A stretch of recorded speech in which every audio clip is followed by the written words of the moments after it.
The Sunday brunch at Riverside Country Club was a family tradition dating back 3 generations. White tablecloths, crystal champagne flutes, and views of the 18th hole that had hosted countless corporate tournaments and charity events. The initiation fee alone was $75,000, with annual dues running another $24,000. I cut into my eggs Benedict while my sister Lauren held court at our table for 8. The Spring Gala Committee needs at least 6 figures in sponsorships, Lauren said, adjusting the pearl necklace that probably cost more than most people's cars. We're thinking of approaching the tech companies downtown. New money is still money. Her husband Brad chuckled. As long as they know how to behave. Last year's gala had that cryptocurrency guy who wore sneakers with his tuxedo. Appalling, my mother agreed. She wore a Chanel suit and had her hair done at the club salon every Thursday without fail. Standards exist for a reason. My father nodded from behind the financial section of the newspaper. He'd been a member of Riverside for 40 years, served on the board twice and considered the club a second home. I sipped my orange juice and said nothing. Emma, you're awfully quiet, Lauren observed. Her tone suggested this was a character flaw. Don't you have any thoughts about the gala? It sounds lovely, I said. That's all. Just lovely. She exchanged glances with our brother Michael, who sat across from me with his wife Jessica. The gala is the social event of the season. Surely you can be more enthusiastic. I'm sure it will be beautiful, I offered. Will you even be there? Jessica asked. She had that particular tone wealthy people use when they're pretending concern but actually highlighting differences. I know the tickets are expensive. $500 per person. I'll be there, I said simply. Did you save up? Michael asked. That's smart. Financial planning is important when you're on a limited budget. I'd made $7 million last year, but I didn't mention this. Emma's situation is delicate, Mom said, lowering her voice as if I couldn't hear. We don't want to make her uncomfortable by discussing money. I'm not uncomfortable, I said. Of course you are, Dad said, finally looking up from his paper. Emma, there's no shame in your circumstances. You chose a different path. Teaching yoga doesn't pay like corporate law or medicine. I taught yoga exactly twice a week at a community center as volunteer work. My actual career was something they'd never bothered to ask about. I manage, I said. Barely, Lauren said. Mom told me you're still driving that old Honda. Emma, if you need help with a car payment, you should just ask. We're family. I drove a Range Rover I'd paid cash for 2 months ago, but the Honda had been parked outside Mom's house once when I'd borrowed it for an errand. They'd apparently added it to their narrative about my financial struggles. The Honda runs fine, I said. It's 7 years old, Brad said. No one here drives a car that old. It's about image, Emma. Perception matters. Especially here, Jessica added, gesturing around the elegant dining room. Riverside has standards. Everyone who comes through those gates represents the club's reputation. Which brings me to something important, Lauren said, setting down her mimosa. Emma, we need to talk about your guest privileges. My guest privileges?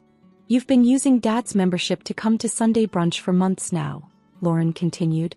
And while family is family, there are rules about how often guests can access the club facilities. I've been here 4 times this year, I said. Exactly. That's quite a lot for someone who isn't actually a member. Lauren's smile was plastic and sharp. The membership committee has been asking questions. Questions about what? About whether you meet the standards for association with the club, Michael said. Look, we're not trying to be harsh. But Riverside has a reputation to maintain. The membership here is exclusive for a reason. Let me be clear, I said slowly. You're asking me not to come to family brunch? We're suggesting, Dad corrected, that you might be more comfortable at more casual establishments. There are plenty of nice restaurants in town where the atmosphere isn't so formal. Where the membership fees aren't a concern, Mom added gently. Darling, we love you, but we also understand your limitations. There's no point in you feeling out of place every week. I looked around the table. Lauren and Brad, Michael and Jessica, Mom and Dad, and my younger brother Ryan with his fiancée Sophie. 8 people who shared my blood, and not one of them actually knew me. I see, I said quietly. Don't take it personally, Ryan said. He was the youngest at 28 and usually the kindest, but even he looked uncomfortable. It's just that Sophie and I are planning our wedding and we want to have the reception here. The membership committee will be scrutinizing our family more closely. Can't have any weak links, Sophie said with a laugh that was supposed to sound like a joke but wasn't. Exactly, Lauren agreed. Emma, you understand, don't you? This isn't about you as a person. It's about image. Association. The optics of having a family member who can't afford membership dining here on guest passes every week. I see, I repeated. A server approached with fresh coffee. His name was Daniel and he'd worked at Riverside for 12 years. He didn't recognize me, which was exactly as I'd planned when I'd completed the acquisition documents 3 months ago. More coffee, Ms. Chin? Daniel asked. No thank you, Daniel. He nodded and moved to the next table. See, you even know the staff names, Jessica said, wrinkling her nose. Emma, that's not how members interact with service workers. It's too familiar. They're people, I said. They're employees, Brad corrected. There's a professional distance that should be maintained. You're treating them like equals. They are equals. The table fell silent. Lauren looked genuinely confused, as if I'd spoken a foreign language. Emma, Dad said with the patience one uses with confused children, we understand you have different values. Your yoga teaching, your volunteer work, your lifestyle choices. But when you're here, you need to respect club culture. And club culture means treating staff like they're invisible? I asked. It means understanding hierarchy, Michael said. Social structure. These are concepts that matter in places like this. Places I don't belong, I said softly. We didn't say that, Mom protested, though of course they had. We're simply being realistic about your financial situation. Speaking of which, Lauren continued, I need to mention something else. The club is implementing new security protocols. All non-members will need to show identification at the gate and be logged as guests. It's for insurance purposes. Insurance purposes, I echoed.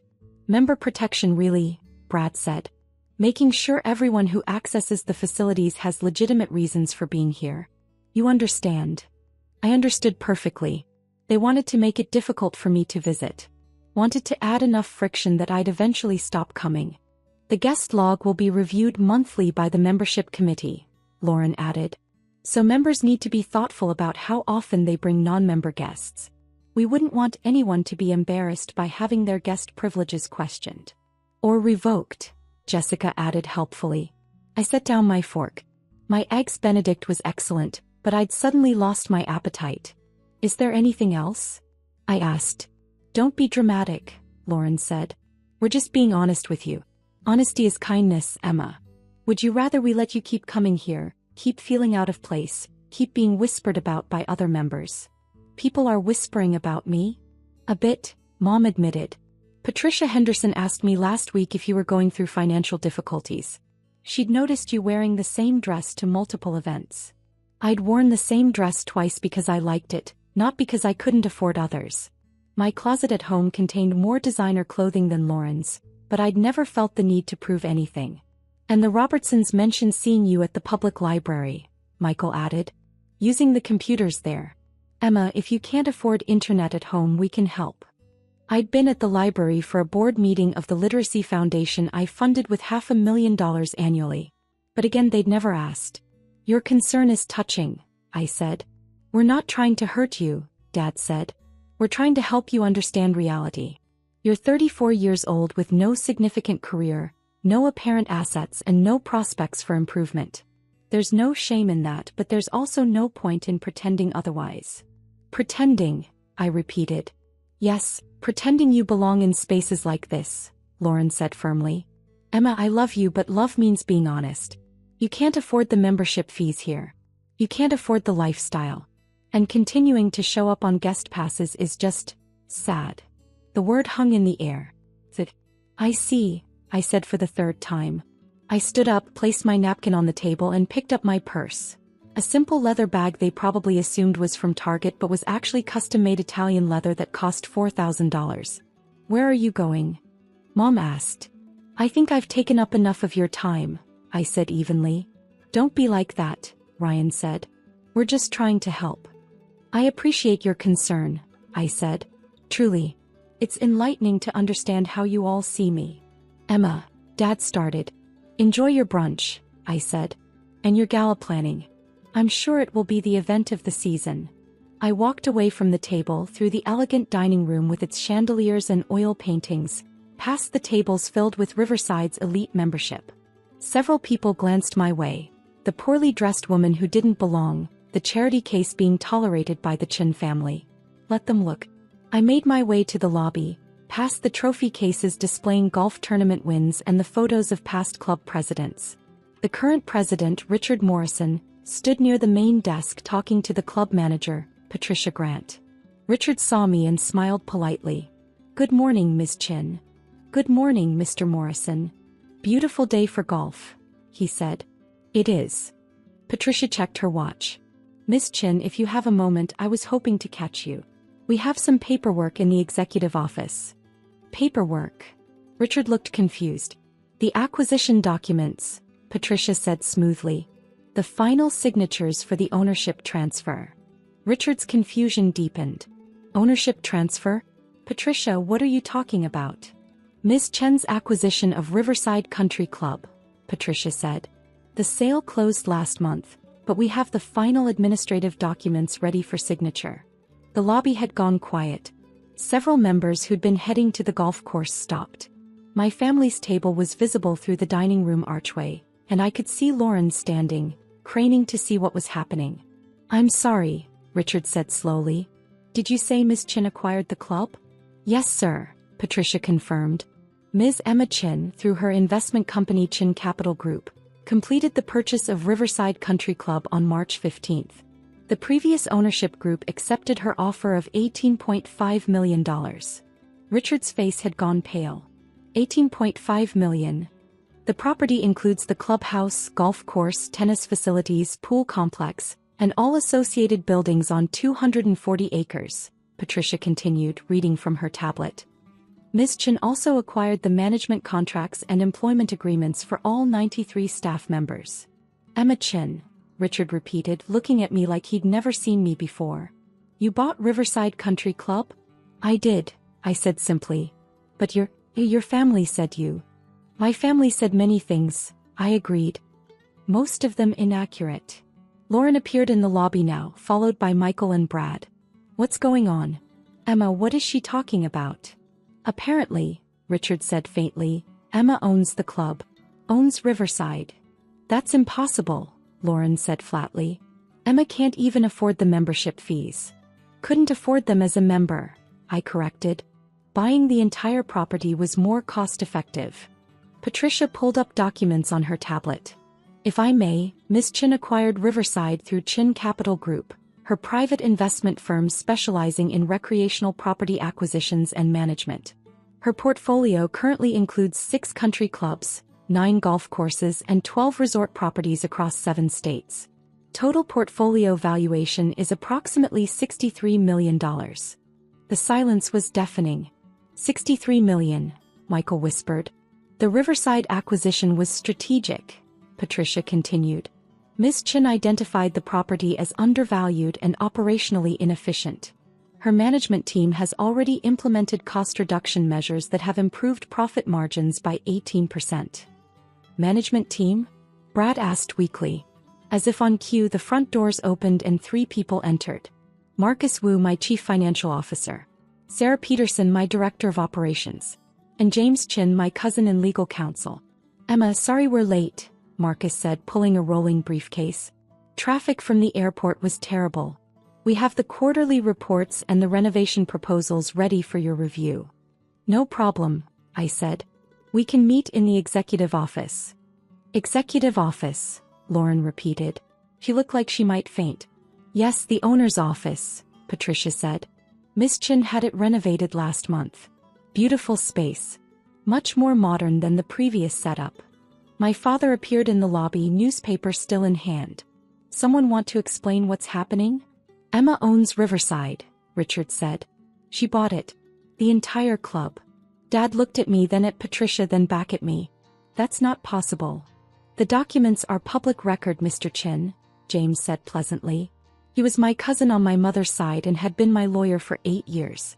The family had lost touch with him after he'd moved to California, which meant they had no idea he worked for me.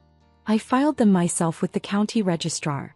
The sale is completely legitimate and finalized. But Emma teaches yoga, Mom said, appearing behind Dad. She drives a Honda. She wears the same dress to multiple events. I teach yoga because I enjoy it, I said calmly. I borrowed the Honda once because my car was being detailed. And I wore the same dress twice because I liked it, not because I couldn't afford another. You're saying you're rich? Ryan asked. I'm saying I'm successful, I corrected. I built Chin Capital Group from the ground up over the past 10 years. Started with a single golf course I bought with money I saved and invested wisely. Expanded from there. Sarah pulled out her laptop. If it helps, I can show you the portfolio breakdown. Chin Capital Group owns properties in Connecticut, Massachusetts, New York, Rhode Island, Vermont, New Jersey, and Pennsylvania. Total acreage across all properties exceeds 4,000 acres. Annual revenue last year was approximately $12 million. $12 million, Jessica whispered. Ms. Chen's personal net worth is estimated at around $68 million, Marcus added, though that fluctuates based on market conditions and property valuations. $68 million, Lauren said. You have $68 million. Approximately, I confirmed. The lobby was filling with members now, drawn by the commotion. Patricia looked at me apologetically. Ms. Chen, perhaps we should move this to your office? More privacy. Actually, I said, I think here is fine. Everyone should hear this. I turned to face my family fully. For the past 10 years, you've made assumptions about my life based on superficial observations and zero actual knowledge. You assumed because I dress simply that I'm poor. You assumed because I teach yoga that I'm unsuccessful. You assumed because I don't flaunt wealth that I don't have it. You let us believe, Lauren started. I didn't let you believe anything, I interrupted. You chose to believe what you wanted without ever asking me directly about my life, my work, or my achievements. How many times have any of you asked what I do for a living? Silence. Exactly, I said. Because you weren't interested. You decided I was the unsuccessful sibling, the disappointing daughter, and nothing I said would have changed your minds. That's not fair, Mom protested. Isn't it? I asked. Mom, when's the last time you asked about my career? Dad, have you ever inquired about my business? Lauren, Michael, Ryan, any of you? More silence. Emma, if you'd told us, Dad began. I did tell you, I said quietly. 3 years ago when I bought my first country club. I mentioned at Thanksgiving dinner that I'd made a major investment. You laughed and asked if I'd bought lottery tickets. Dad's face flushed. 2 years ago I mentioned I was expanding my portfolio. Lauren asked if I meant my stock photo portfolio because surely I couldn't afford actual stocks. Lauren looked at the floor. Last year I tried to explain about the resort properties. Michael changed the subject to talk about his golf handicap. We didn't know you were serious, Michael said weakly. Because you didn't take me seriously, I said. And today at brunch you told me I don't belong here. That I can't afford the membership fees. That my presence is embarrassing to the family. We were just trying to help, Ryan said. By humiliating me. By suggesting I'm too poor, too unsuccessful, too sad to dine at the family club. I shook my head. That's not help. That's cruelty. Richard Morrison cleared his throat. Miss Chen, I had no idea about your relationship with the Chen family. If I'd known. You would have what? I asked. Treated them differently because I'm the owner? Richard, that's exactly the problem. Treatment shouldn't change based on wealth or status. Of course not, he said quickly. I simply meant. I know what you meant. I turned back to my family. Here's the situation. I own Riverside Country Club. I own the building you're standing in, the golf course you play on, the dining room where you were just having brunch. Every square inch of this property belongs to me. Emma, Dad started. Let me finish, I said firmly. I've reviewed the membership agreements and I've made some decisions. First, the club will remain operational under current management. Patricia and Richard have done excellent work, and I'm not interested in disrupting successful operations. Relief crossed Richard's face. Second, the staff will receive better benefits and higher wages. Daniel, the server you were just criticizing for being too familiar? He's getting a 20% raise and health insurance improvements. Same for all 93 employees. Several members exchanged uncomfortable glances. Third, the guest policy Lauren mentioned. The new security protocols? Those don't exist. I'm not implementing anything that treats guests like second-class citizens. But the membership committee, Lauren protested. Reports to me now, I interrupted. Along with every other committee. I'm the owner. The final authority. And I'm making changes. What kind of changes? Brad asked nervously. Nothing dramatic.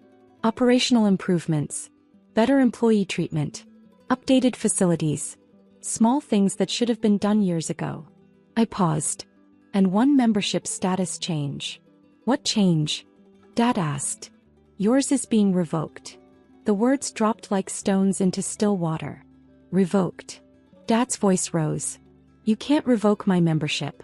I've been a member for 40 years. And in those 40 years, you've never violated club rules or missed a payment, I acknowledged. However, I'm the owner now and I have the authority to revoke memberships for any reason. I'm exercising that authority. This is insane, Lauren said. Emma, you can't kick Dad out because your feelings are hurt. I'm not kicking him out because my feelings are hurt, I said calmly. I'm revoking his membership because he suggested his own daughter doesn't belong in a family space. Because he prioritized image over family.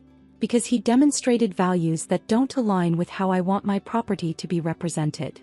Your property, Michael said bitterly. So this is about power. No, Michael. This is about consequences. I looked at each of them in turn. You spent years dismissing me, underestimating me, and treating me like I was less than. You did it casually, thoughtlessly, because you genuinely believed I was unsuccessful and unworthy. Now you know the truth and you have to live with how you treated me. So you're punishing us, Jessica said. I'm removing Dad's membership, I corrected. The rest of you can maintain yours, assuming you can afford the new fee structure. New fee structure? Lauren's eyes widened. I'm increasing initiation fees to $150,000 and annual dues to $45,000, I said. Market research shows Riverside has been undercharging for years. The new rates reflect the actual value of membership. That's double the current rates.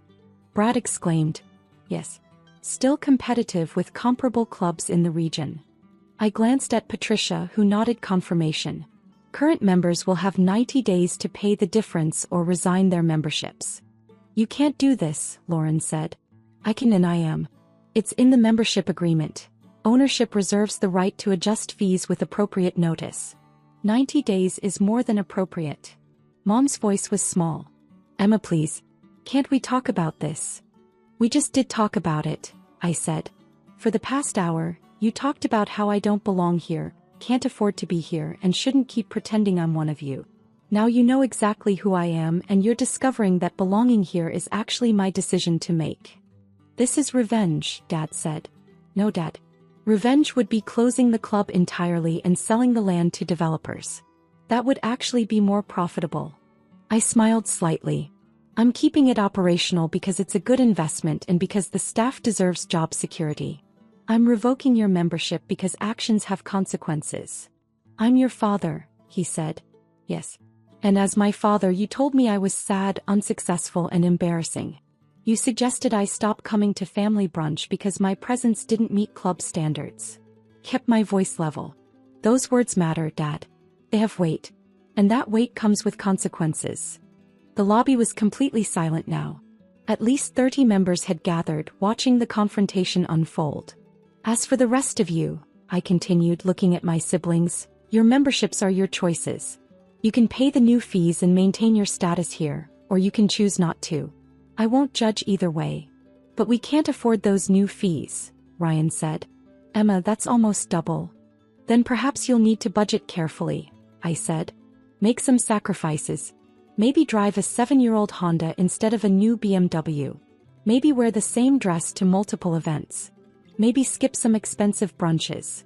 The irony wasn't lost on anyone. This is cruel, Jessica said. No, I replied. Cruel was telling me I don't belong. Cruel was laughing about my supposed poverty. Cruel was treating me like an embarrassment. What I'm doing is running a business and setting boundaries. Marcus stepped forward. Miss Chen, we really should review those renovation proposals. The contractors are waiting for approval. Of course. I turned back to my family one final time. You're welcome to finish your brunch. On the house today. Consider it a goodbye gift from the owner who doesn't belong. I walked away, my management team following. Behind me, I could hear the eruption of voices. My family arguing, members whispering, Richard trying to restore order. The executive office was exactly as I designed it during the renovation. Floor-to-ceiling windows overlooking the golf course, modern furniture, technology integration, and walls lined with photos from all my properties. It was professional, comfortable, and unmistakably mine. That was intense, Sarah said, setting up her laptop. Necessary, I replied. Your father's membership. Are you serious about revoking it? James asked. Completely. He'll challenge it. Maybe sue. Let him. The membership agreement is airtight. Owner discretion is absolute. I sat behind my desk. Besides, I don't think he will. The public embarrassment would be too much. What about your mother and siblings? Marcus asked. Their choice. If they can afford the new fees, they stay. If not, they go. I opened my laptop. Either way, they'll understand that I'm not who they thought I was. We spent the next 2 hours reviewing reports. The golf course needed drainage improvements. The pool complex required resurfacing. The kitchen equipment was outdated. Standard maintenance items that would cost approximately $3 million over the next 2 years. Return on investment should be 7 years, Marcus calculated. Assuming occupancy rates remain steady and the fee increases don't cause significant member attrition. Some attrition is expected, I said. But market analysis shows we've been undercharging. Members who leave will be replaced by those who appreciate the value. And if your family can't afford to stay? Sarah asked gently. Then they'll understand what it feels like to not belong somewhere because of money. I met her eyes. I'm not trying to be vindictive, Sarah. But they need to learn that wealth doesn't make you better than other people, and lack of wealth doesn't make you less. Understood. My phone buzzed. Lauren, we need to talk. I didn't respond. Another text. Michael, this is insane. You're destroying the family over hurt feelings. Still no response. Then Mom. Emma, please. Can we meet somewhere private? Just you and me? I considered that one, then typed. Tomorrow. My office. 10 a.m. Thank you. We finished the business reviews by early afternoon. Marcus, Sarah, and James left to catch their flights, and I remained in the office, looking out at the golf course where my father had played every Saturday for 40 years. My phone rang. Unknown number. Emma Chen. Miss Chen, this is Richard Morrison. I wanted to apologize for this morning. If I'd known. Richard, you didn't do anything wrong. You treated me the same as any other guest. So I feel terrible. The things your family said aren't your responsibility. I leaned back in my chair. Richard, I want you to continue as club president. You're good at the job and members respect you. Even with the new ownership? Especially with the new ownership. I need someone who understands the culture here and can help transition to new policies without causing chaos. About those new policies, the fee increases are necessary for the club's long-term viability. I've reviewed the financials, Richard. Riverside has been operating at barely break-even for 3 years. Previous ownership deferred maintenance, underpaid staff, and kept fees artificially low. That's not sustainable. No, he admitted. It's not. So we make necessary changes. Some members will leave. Others will stay. New members will join. The club will be stronger for it. And your father's membership is revoked. That stands. Miss Chen, Emma, he's been a pillar of this club for decades. Served on multiple committees, chaired the golf tournament, donated to the scholarship fund. And told his daughter she doesn't belong here because she can't afford it. I finished. Richard, I understand his contributions. I also understand that values matter more than history. My father demonstrated values I don't want associated with my property. That seems harsh. Perhaps. But it's also clear. Actions have consequences even for pillars of the community. We spoke for a few more minutes about operational details, then hung up. I sat in the office until evening, watching the sunset paint the golf course in shades of gold and amber. Members came and went, unaware that the woman in the owner's office was the same person they'd seen being dismissed by her family that morning. Tomorrow Mom would come for her private meeting. She'd apologize, probably cry, definitely try to negotiate for Dad's membership. I'd listen because she was my mother, but I wouldn't change my mind. Lauren, Michael, and Ryan would need to decide if they could afford the new fees. Ryan probably could. His medical practice was thriving. Michael's law firm was successful. Lauren's husband Brad had family money. They'd pay and stay, though they'd resent me for it. Dad would be furious for months, maybe years. But eventually he'd understand. Or he wouldn't. Either way, he'd learn that underestimating people has costs. My phone buzzed. A text from someone I hadn't heard from in hours. "Proud of you," Marcus Wu wrote. "Not just for today. For everything." Marcus wasn't just my CFO. He was my best friend, my trusted advisor, and the person who'd believed in me when I'd first proposed buying that initial golf course 10 years ago. He'd helped me secure financing, structure the deal, and build Chin Capital Group from nothing into something significant. "Thanks," I typed back. "Couldn't have done it without you." "You absolutely could have. I just made it faster." I smiled at that and stood up, stretching. The office had a small bathroom and changing area, and I'd brought comfortable clothes. No point in maintaining the dress code illusion anymore. As I changed into jeans and a simple shirt, I thought about the morning's confrontation. About Lauren's shock, Michael's disbelief, Dad's fury, Mom's tears.